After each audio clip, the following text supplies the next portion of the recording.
o porquê de tanto exame, né, é que hoje no Brasil, e isso já é prática nos Estados Unidos, o número de processos médicos aqui no Brasil, nos últimos 3 anos, aumentou em mais de 300%. Então, isso é um reflexo do que é a medicina americana, né? E isso acabou chegando até o Brasil. E hoje se pratica uma medicina defensiva, como já se pratica nos Estados Unidos há muito tempo. Então, às vezes, a enormidade, a quantidade de exames que eventualmente às vezes são desnecessários, se pede justamente na prática de uma medicina defensiva, para se evitar um problema. E se tivesse pedido tal exame, será que não apareceria o problema? Então, para que se evite esse questionamento judicial, se pratica uma medicina defensiva. Hermógenes Salles, ele mora em Criciúma, Santa Catarina. O sistema de saúde está tão corroído que nada consegue ser eficaz. Qualquer administrador vê as falhas gritantes do sistema. Quer entrar lá, ou fica igual ou cai fora. Para se ter uma ideia, tem muito, mas muito médico que não sabe ler nem mesmo a radiografia. Credo. E quando o serviço público tem radiografia, é tão ruim que mal dá para se ler. São impostos regulamentos para o atendimento de modo que poucos chegam ao médico, que em modo geral é inexperiente. E a troca é tão constante que eles não conseguem acompanhar o paciente para adquirir experiência. Alguns preferem os plantões para ganhar mais, 48 horas de trabalho direto. Isso é enganação ou é crime. Se não souber o que receitar, pede um exame de sangue e ainda fica com a fama boa entre o populacho. Nossa, que quadro estranho do Hermógenes, né? Meu pai do céu. Um pouco catastrófico, né? Que existe uma má formação dos médicos brasileiros, eu não sei se o senhor vai querer comentar, doutor Franco, mas os próprios exames aí que o MEC aplica e tal, vive ameaçando fechar a faculdade de medicina, não sei o que e tal. Isso é uma realidade, né? Não é só na medicina, viu, pastor? Não, claro que não. Em todas as profissões, né? Todas. Se eu for fazer uma análise do índice de aprovação do exame da ordem esse ano, pela USP, é ridículo. Uma das universidades de maior reflexo. Mas é porque a ordem não quer aprovar. Então. Isso aí é óbvio. Mas assim, eu até por conta da minha formação agora, minha nova formação em Direito, eu fui obrigado a fazer uma solicitação, né, de análise curricular, para que eventualmente fosse feita uma análise se eu podia ter alguma das matérias, né, de crédito, né, que eu tivesse algum crédito em algumas matérias. Consegui medicina legal. E a minha surpresa foi quando me enviaram a grade curricular atual, instituída pelo MEC, é assustadora. Porque hoje existe uma grade, antes nós partimos do micro e íamos para o macro. Eu já estou falando da formação profissional do médico. Hoje é do macro para o micro. Hoje o profissional, ou melhor, o médico que, dentro da sua formação, ele vai ter contato em algumas universidades com anatomia no 5º ano. Que é isso, professor? No 5º ano. Não é no primeiro semestre? Não é mais, pastor, por incrível que pareça. Então, o MEC conseguiu, mudando a grade curricular, formar os profissionais que se formam hoje. Agora, só imagina, vamos agora transportar isso para o insight que a nossa presidente Dilma teve, de agora querer estender, né, o curso de 6 anos para 8 anos e fazer com que os 2 anos fossem obrigatórios, né? Não é serviço militar, é serviço médico, mas é obrigatório ao médico prestar. Não que não existam profissionais que se formam hoje compromissados, envolvidos com a profissão, não é isso. Mas assim, a capacitação pela experiência da prática médica, com a grade curricular hoje que o médico tem, é temerária. E aí você vai pegar um profissional desse, 17 mil formados, né, nas universidades, e vai distribuir esses médicos que eventualmente não têm uma experiência, uma solidificação, um alicerce muito bem consolidado profissionalmente nos lugares mais distantes? Essa é a solução? Mas aí não faz parte de uma estratégia, professor Farago, de tentar humanizar o médico, fazer ele ter contato com a população mais carente, com gente de verdade que sofre de verdade, para tentar sensibilizá-lo? Sei lá, o senhor não pensa que isso passou pela cabeça da presidente? Pode até ser, pastor, pode até ser, mas esta sensibilidade, né, essa visão social da sua profissão, isso tem que estar incluído no curso, né? Na atual instituição onde eu trabalho, na Faculdade do Povo, pelo menos nos primeiros semestres, o que se busca nos professores que atuam no primeiro semestre, de imediato, antes do aluno ter um contato mais profundo com a ciência, com a área de educação, com a área de formação, melhor dizendo, é sensibilizá-lo para o papel uma das coisas, obviamente, né? Um dos objetivos, é sensibilizá-lo para o papel social que terá a sua profissão. Né? E no médico não poderia ser diferente, sobretudo, né? Falar, o médico mexe com gente, pô, todos nós mexemos. Né? A profissão não, você, um comunicador, é alguém que também tem uma responsabilidade brutal, né, em cima da pessoa. Uma palavra, através da sua palavra, ele pode confortar, ele pode informar, ele pode esclarecer, enfim. E o médico não foge a isso. Quer dizer, tem que estar presente. Essa sensibilidade não se implanta por decreto, e nem tampouco instituindo digamos, uma obrigatoriedade curricular. Né? Eu me lembro de uma historinha rápida que um antigo professor meu contava sobre essa coisa da ética. Né? E dentro da área médica, um velho professor de ética médica, já um professor emérito e tal, já o pessoal deixou ali e falou, não, ele não tem mais condições de dar aula prática, vamos deixá-lo para dar aula de ética. E colocou ali. Aí ele falando sobre ética no curso e os alunos muito preocupados em querer ir para a aula de anatomia, das questões mais dinâmicas, ficar discutindo sobre a ética profissional, a postura do médico, etc. Ficavam com conversas paralelas e ele sempre dizia assim, olha, antes de ir embora você me dê o seu nome e seu telefone. Aí um dia alguém pergunta, mas por que o senhor sempre pede o nome, o telefone de quem está conversando? Ele falou assim, eu já estou velho e posso precisar de um médico a qualquer momento e vou dizer assim, chame o médico, menos esses aqui. Justamente, quando você não dá importância para reflexões que te levam à sensibilidade do tratamento, da postura e da sua atuação profissional,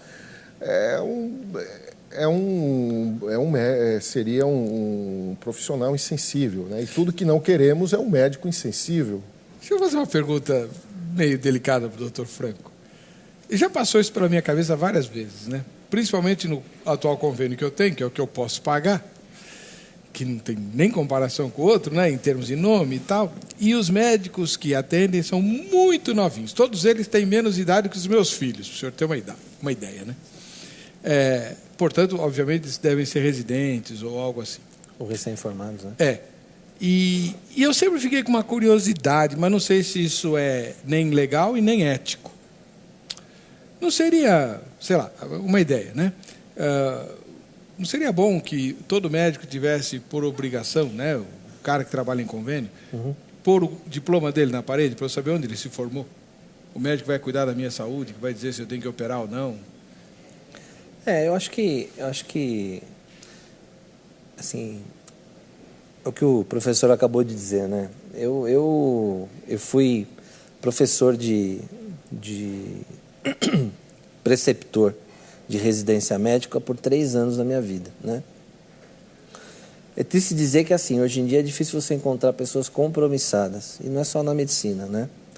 Então, hoje falta um pouco de compromisso com a profissão, né? Essa é a minha visão, né? Eu também já fui recém-formado, né? E eu sempre tive, por base da minha formação profissional, da minha carreira profissional, o quê? O compromisso. E tinha um professor meu na minha formação que dizia, o professor Walter Eduardo Maffei, ele dava aula de patologia, era nosso professor na PUC, eu fiz PUC em São Paulo, que o campus era em Sorocaba, e ele lecionava na USP, lecionava na Santa Casa, e ele dizia, o médico que viu 3 pacientes sabe mais medicina do que o médico que viu um paciente. Então, assim, a profissão médica ela vai se aperfeiçoando à medida que a sua experiência vai aumentando, né? Porque por mais mais dedicação que você tenha, por mais compromisso que você tenha, você não sai da faculdade pronto. Eu digo pronto, com uma larga experiência. Por isso que o professor Walter Eduardo Maffei dizia, o médico que viu 5 pacientes, ou na sua formação, ou na sua residência, sabe mais do que o médico que viu um paciente.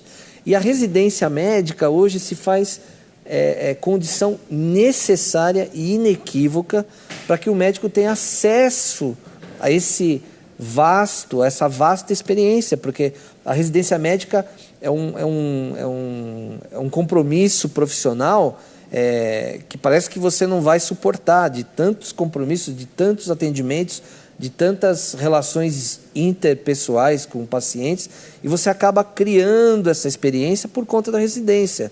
Por isso que eu até citei e falei assim, eu não acho que essa seja a solução, porque você vai colocar um médico recém-formado, ainda engatinhando na profissão, não que ele não possa ser um médico, um ótimo profissional. Eu conheço, que nem nós tivemos uma história de um filho de um cantor que foi atendido por um médico recém-formado e foi, né, um atendimento primoroso num lugar que ele tinha muito poucas condições. Então, assim, o compromisso, a qualificação do profissional é muito pessoal, cabe muito bem dentro do que o professor Luiz falou, né, de o médico que foi talhado para isso, que tem o talento para isso, né?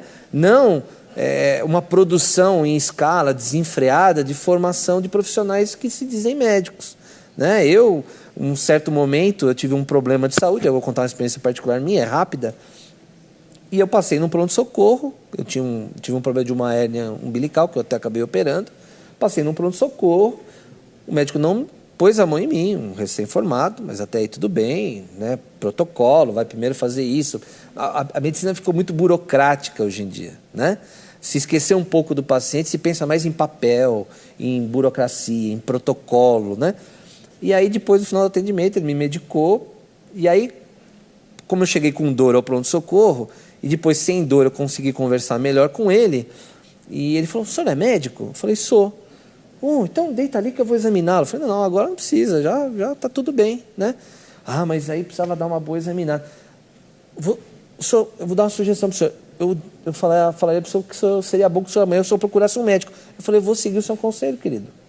Mas ele não é médico, uai? Pois é. Então, assim, eu trago esse exemplo para dizer que, assim, tadinho, a sobrecarga para os profissionais recém-formados que ainda estão no amadurecimento profissional da sua profissão, não que ele seja incapaz, não é isso, né?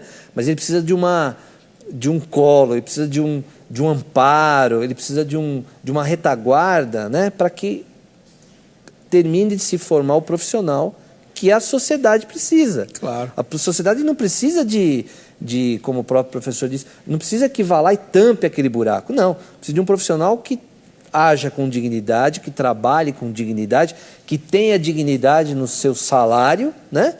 Se eu ter uma ideia, há quase 8 anos atrás, o Conselho Regional de Medicina emitiu uma nota de uma pesquisa que foi feita com relação aos profissionais médicos, perguntando qual era o sonho do profissional médico. O sonho do profissional médico é trabalhar em um único lugar, ter possibilidade de chegar, de poder ir até a casa dele almoçar, de ver os filhos, de voltar e ter um salário digno. Ele não quer ficar correndo de um subemprego para o outro, de um subemprego para o outro, para agregar, né, ao seu salário, né, aos seus ganhos, para que eventualmente no final do mês ele consiga saldar suas contas, suas dívidas. Então o sonho do médico é ter um emprego só, trabalhar num único lugar. O sonho do professor também é isso? Mesma coisa. Mesma coisa. A nossa equipe de reportagem foi ouvir as pessoas sobre o tema de hoje. Vejam só. O Brasil deveria importar médicos? Eu acho que não. Acho que o Brasil deveria investir nos médicos que ele tem. Porque o Brasil é um país com potencial. Ele só não sabe disso ainda. Sim. Se for para o brasileiro morrer amigo, é melhor que venha de fora para cá. É necessário.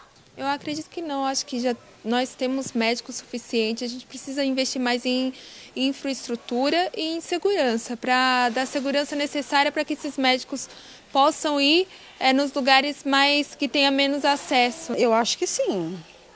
Por quê? Eu penso assim, porque aqui, assim, na verdade, tem bastante. Só que, assim, muitos eles escolhem os lugares que eles querem. Eles não querem, que nem essa lei agora que eles estão criando, para estar mandando para vários outros lugares. E, assim, eles querem escolher. E eu creio, se eles trazerem, eles não vão escolher. Vai mandar, ó, você vai ficar em tal estado, assim, assim. Então, aqui eu acho que os médicos, eles querem escolher. Não. Porque eu acho que o governo deveria investir nos brasileiros, capacitar eles e não pegar os estrangeiros e trazer para cá. Eu sou a favor, sim, de trazer sim, porque o pessoal que necessita, que precisa, é que bem sabe quando leva o filho, quando leva algum parente e fica lá esperando de socorro e nunca tem. Não precisa nem falar nada, essa última mulher tem os traços de uma batalhadora sofredora, né? É bem por aí. Agora, o problema não é que falta só médico, né? Falta estrutura para o médico trabalhar. Saúde e educação. É isso que mais me irrita. Daqui menos de um ano, nós vamos estar num período eleitoral onde todos os candidatos, sem nenhuma exceção, vão dizer: vota em mim porque a saúde e a educação vão ser primorosas. Isso é a bandeira, independentemente de todos os partidos, né? E se nós verificarmos todas as ações, desde a frase de Macunaíma, muita saúde e pouca saúde, os males do Brasil são, sempre foram pontuais, né? Nós tivemos o PSDB no poder, que teve ações importantes, pontuais. Temos agora o PT no governo, tem ações importantes na área de educação, na área de saúde, sim, mas pontuais. Nada que leve a uma mudança estrutural profunda, né, onde esses problemas futuramente não tenhamos que estar debatendo, não pelo menos dentro dessa polêmica. E ver gente como essa última senhora que apareceu, uma cara de uma batalhadora, você percebeu, pelo sotaque, nada a questão do sotaque, mas é gente que vem das regiões mais pobres do Brasil. Gente que vem para lutar, para batalhar, para tentar superar uma vida difícil. São essas pessoas que sentem mais profundamente esse problema estrutural da medicina no Brasil. Quando ela disse assim, só quem leva um filho no posto de saúde e não tem um médico nem para olhar o palito lá, a linguinha dele, para ver se ele está com uma faringite ou algo parecido, sabe o quanto é duro, né? Você vê o seu filho doente e não tem nenhum profissional para atendê-lo. Agora, o problema não é a questão do médico, né? Como a gente já discutimos aqui, infelizmente. Nós estamos chegando ao final do programa, mas o senhor falou uma coisa que ficou encasquetando a minha cabeça aqui. O senhor mencionou, a certa altura do debate, que o senhor viu a dificuldade dos recursos alocados para os postos de saúde chegarem aos postos de saúde. Por onde eles ficam? Pois é, para você ter uma ideia, eu falo por testemunho, né? Eu trabalhei dentro da minha carreira profissional. Eu não sou só médico de consultório, né? Porque também tem um grande mito, né? Então a pessoa passa no posto de saúde e acha que o médico do particular é melhor que o médico do posto de saúde. Mal ela sabe que o médico que atende no consultório particular também atende no posto de saúde. E se for um médico digno, ele exerce do mesmo jeito que ele exerce no consultório, ele exerce no posto de saúde. Uhum. Nós estamos falando de índole, de dignidade, né? De cristianismo. Podemos até usar o gancho para isso. E aí, com relação à pergunta do pastor, a gente acaba, e eu vivi pelo menos 12 anos em posto de saúde, e eu não estou dizendo em posto de saúde lá de Manaus, em posto de saúde que você pega o barco para chegar no posto de saúde é 4 horas de barco, não. Próximo ao centro da cidade onde eu moro. Eu sou de Guarulhos, né? Eu moro em Guarulhos, não nasci lá, mas moro em Guarulhos, trabalho lá profissionalmente há mais de 15 anos, né? E eu trabalhava num posto de saúde próximo ao centro, que não dava mais do que 20 minutos de carro, né? Mas que já era periferia, né? Chegou um certo momento na vida do posto de saúde que nós médicos éramos obrigados a fazer vaquinha para tirar cópia, xerox, da planilha de atendimento aos pacientes. Eu, como ginecologista, por muitas vezes, cheguei a levar lâmina para coleta de Papa Nicolau, aquela lâmina de vidro que depois é enviada ao laboratório, do meu consultório para colher o Papa Nicolau da paciente do posto de saúde. Fazendo doação. Então, assim, certa vez, você chega no posto para trabalhar, olha, doutor, não pode pedir nenhum exame de pré-natal porque a prefeitura deixou de pagar o laboratório suspendeu a coleta de exames. Então, assim, aí por que o médico não vai para lá? Porque o médico, chega um certo momento, é tanta decepção profissional e é tanta frustração, eu não vou lá para benzer o paciente. Eu vou lá para tentar trazer um mínimo de dignidade para o paciente, poder ajudá-lo. Mas como é que eu vou poder ajudar se eu não tenho o mínimo de condição necessária? Se eu preciso fazer vaquinha porque os funcionários estão sem receber para comprar cesta básica para funcionário. Se eu preciso fazer vaquinha com os meus colegas para tirar xerox da planilha de atendimento. E a verba da saúde foi alocada. Pois é. E para onde foi essa verba? Ah, então. Né? Para o posto, eu garanto para o senhor que não foi. A ponto de, eventualmente, isso é um outro fator, de a gente recebe visita de laboratório farmacêutico, e eu, como ginecologista, eu recebia caixas e caixas de cremes vaginais, de medicações contraceptivas. Eu levava para o posto de saúde, chegava no posto, deixava lá na farmácia, olha, você só libere mediante a minha receita. Chegava no final de atendimento, uma semana depois eu levava 2, 3 caixas. Cadê a paciente volta na minha sala, doutor, não tem mais a medicação. Mas como? Eu trouxe 3 caixas que o laboratório disponibilizou com uma amostra grátis e só sai mediante receita? Cadê? Então, assim, as pessoas, nesse âmbito, é muito fácil delegar ou dirigir as responsabilidades para os outros. Né? Hoje, o foco hoje é o médico. Né? Só que, assim, cadê o compromisso do funcionário em manter o produto e não desviar para familiares, não desviar para amigos, entendeu? Para onde foi o produto que eu levei a amostra grátis? Então, o problema do Brasil, e aí eu até passo depois até a palavra para o professor Luiz... Não vai não, porque acabou o tempo. Acabou o tempo. É cultural, né? É muito mais profundo do que a gente discute simplesmente. É verdade. Cultural, né? Que é complicado. Eu queria agradecer ao professor Luiz Antônio Farago, que é sociólogo, professor da FAPESP, Faculdade do Povo, melhor faculdade de comunicação do Brasil. Dr. Walderson Franco, médico ginecologista e advogado, né, além de pastor.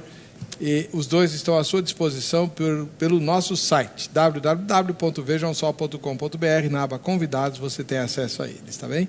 Vamos ver quem vai levar a bola da grade, o Anderson Alves, da capital paulista. Parabéns para você que fica com a gente, que fica com essa programação. A paz e a graça de Jesus. Nós nos encontraremos no próximo Vejam Só.